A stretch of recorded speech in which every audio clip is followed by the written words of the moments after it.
Ассалаумағалейкум ағайындар, бүгін новый объект алып жатырмын. Бір бөлмелі үй, сквозной, 17 шағын аудан, 116 домнан, ЖК жайлы мекен, 38 квадратный метр, бастапқы бағасы 15 миллион, соған 19 ге көрсетейін. Бисмилля.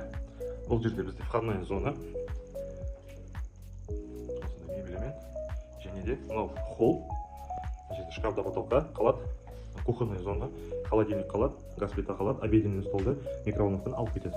Кухнядан көрініс двордың алдына. Және де бұл жерде кіргенде санузел.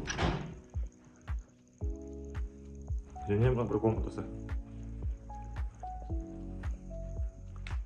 Кремін алып кетеді. Және отдельный балкон бар.